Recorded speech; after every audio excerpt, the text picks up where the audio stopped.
Assalamualaikum warahmatullahi wabarakatuh. Shalom, Om Swastiastu, Namo Buddhaya, Salam Kebajikan. Perkenalkan, saya Lena Wulandari dengan NIM 877333794. Di video ini saya akan menjelaskan hubungan timbal balik antara filsafat ilmu dan pendidikan. Yang pertama yaitu bagaimana filsafat ilmu mengawasi dan memperkuat eksistensi keilmiahan serta nilai-nilai dalam ilmu pendidikan. Secara teoritis, filsafat ilmu berperan sebagai fondasi atau pengawas kontrol dalam pengembangan ilmu pendidikan.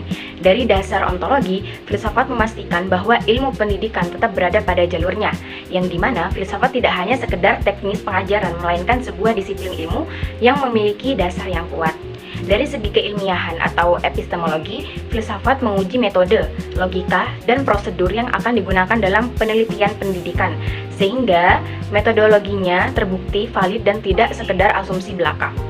Kemudian yang terakhir, dari segi nilai atau aksiologi, filsafat ilmu mengarahkan agar setiap praktik pendidikan memiliki manfaat bagi kemanusiaan yang berlandaskan etika, moral, dan estetika.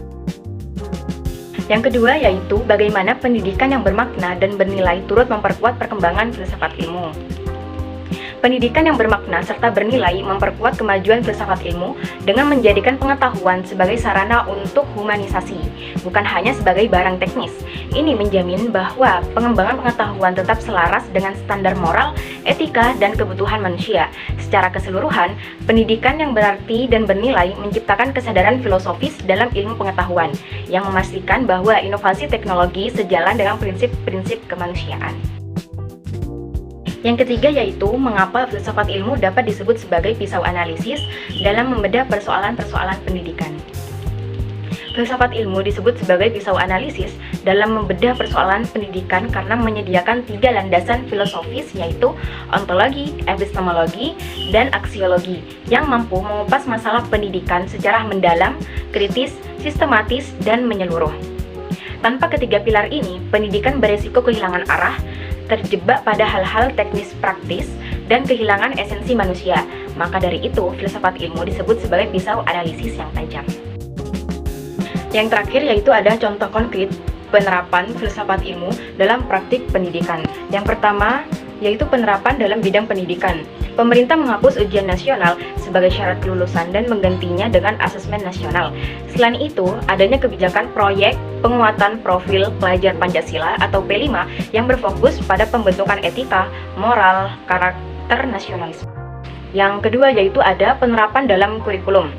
Membuat metode pendekatan indisipliner seperti pada kurikulum Merdeka yang mengintegrasikan IPA dan IPS menjadi IPAS di sekolah dasar agar siswa memahami fenomena alam dan sosial secara utuh, ditambah dengan adanya tambahan pembelajaran berbasis proyek. Yang ketiga yaitu ada penerapan dalam proses pembelajaran. Penggunaan metode dialog Sokratik seperti guru sejarah tidak langsung menjelaskan penyebab perang, tetapi mengajukan serangkaian pertanyaan yang memicu siswa untuk berpikir kritis, menganalisis sebab akibat. Kemudian, pendidikan karakter melalui diskusi etis seperti dalam pembelajaran biologi tentang cloning. Guru memfasilitasi debat tentang dampak moral dan etika dalam teknologi tersebut, bukan hanya cara melakukannya. Baik, demikian penjelasan yang dapat saya sampaikan untuk memenuhi tugas ini. Terima kasih. Wassalamualaikum warahmatullahi wabarakatuh.